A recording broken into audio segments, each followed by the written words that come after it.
If you're in your early 20s and you're having a terrible time, don't worry. I'm here to help.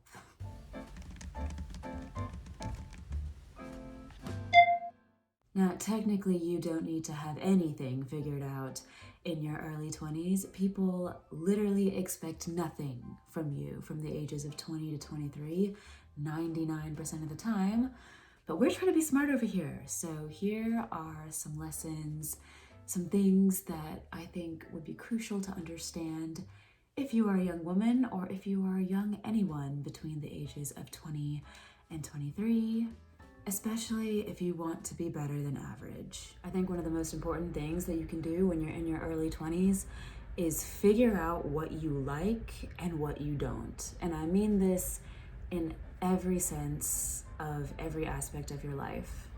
The sooner you can figure out what you like and what you don't, the easier the rest of your life is going to become, because you're not going to be wasting time, money, and resources pursuing something that you didn't even want in the first place.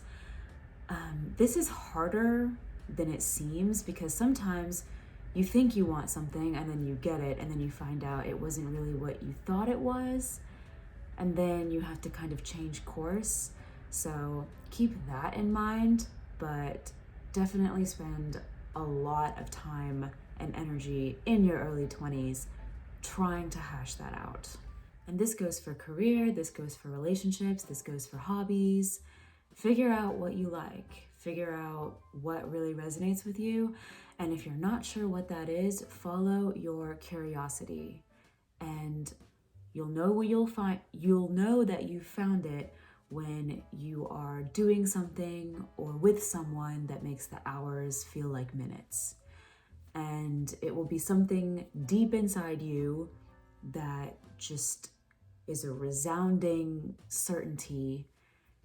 And yeah. Number 2, develop a sense of introspection and self-awareness. This is going to help you with number 1. Be honest with yourself about who you really are, and get the courage to confront the truth if that truth is ugly.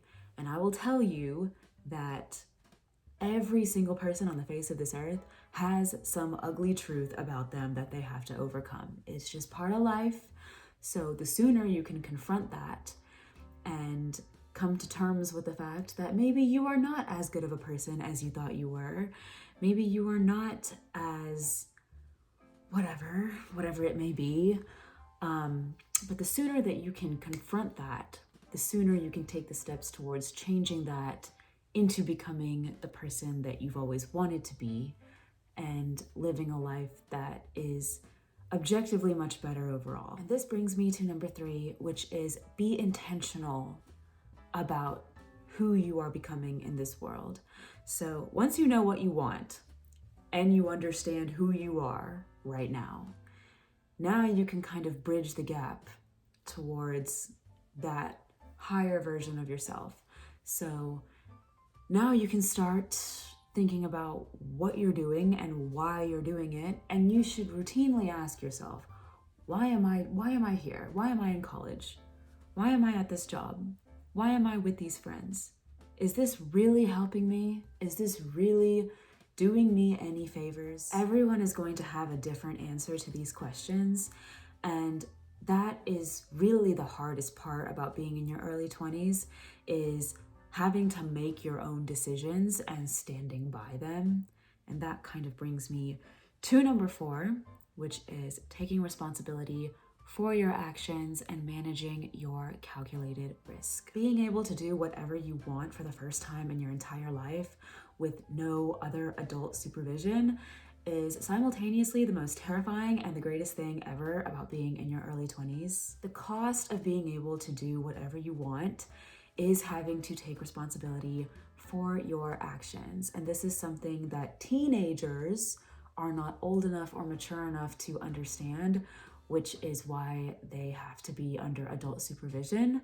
And when you're in your early 20s and you are understanding for the first time what that actually means, what it means to take responsibility for your actions, it can be really scary, and you can start to kind of question whether it's even worth it to be able to make your own decisions. Like, you'd rather just have someone tell you what to do, like when you were 19. Everything is so open-ended, nothing really makes any sense.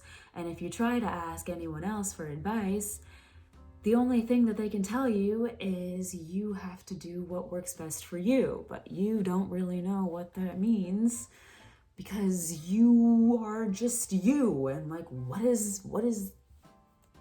am I supposed to do with that?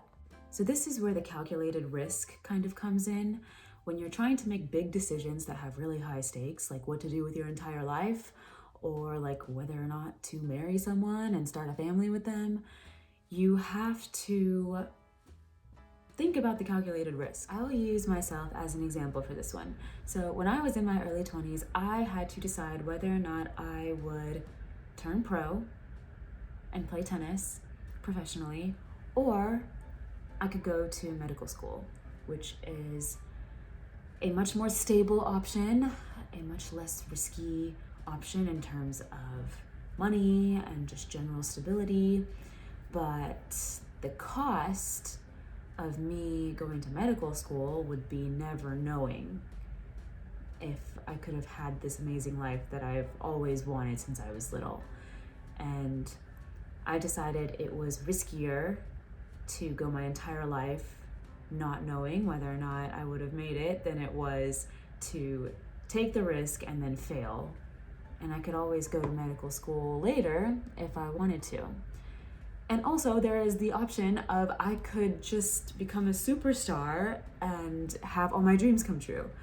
So that's what I did. I took that risk on myself, and it required me to bet on myself and my own abilities that I would be okay and that I would figure something out and figure out how to become a successful professional tennis player. And it's working out so far. I am fighting for my life most days, but I have friends in medical school and they're fighting for their lives too. So, everything is hard. Everything is hard. So just pick the type of hard you think you can handle. And number 5, this is the last thing. Number 5 is get comfortable with the great unknown that is life. So when you are in high school and when you're in college, you know that in 4 years you're going to graduate, and you already know what the next step is going to be. I'm going to graduate, I'm going to go to college, and then I'm going to graduate, and then I'm going to go into the workforce, whatever that means. And now, once you're out of college, there are no more steps. Like, there are no more 4 years and then this, 3 years and then that. If you go to law school or medical school, obviously you get to postpone that a little bit because you have 4 years medical school, 3 years residency, that whole situation, 3 years of law school, whatever it is that you're doing. But for most people are going to face it in their early 20s.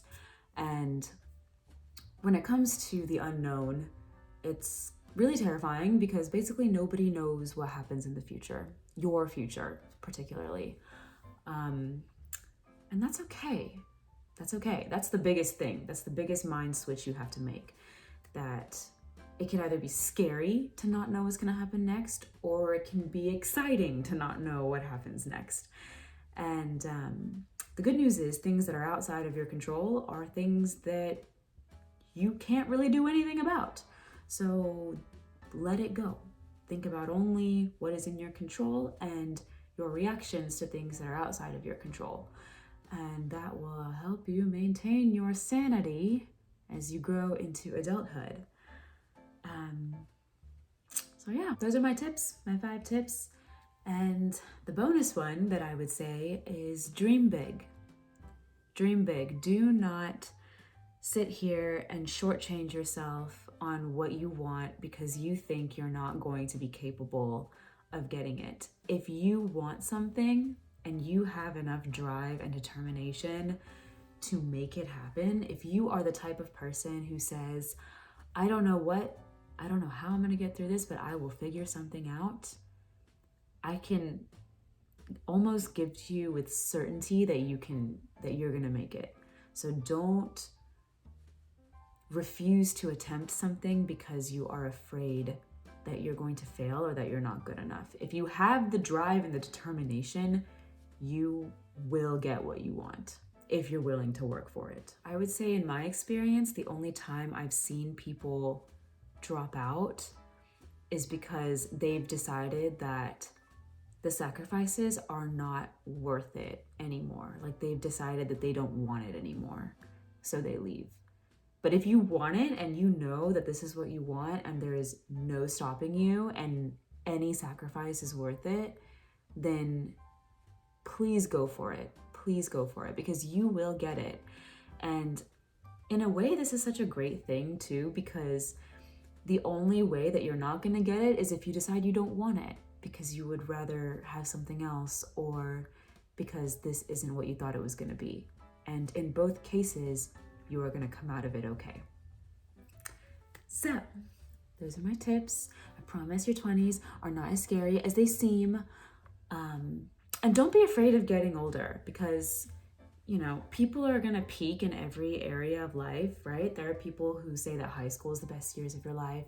There are people who say college are the best years of your life. So, you know, this is just going to continue. There are people who say your 20s are the best, the 30s are the best, 40s are the best. So don't worry about it. It's going to be fine. And if you are the type of person who never wants to peak and you always want to keep getting better and keep becoming a better version of yourself every single day, just do that work every single day and keep improving yourself and figuring out new ways to do your hair and new ways to do your makeup, and all of that experience is just going to keep compounding and make each version of you better than the next. So do not be afraid of aging. It is a gift, and life is only going to get better from here if you do what I say. Just kidding. But I like to think that I'm kind of wise sometimes.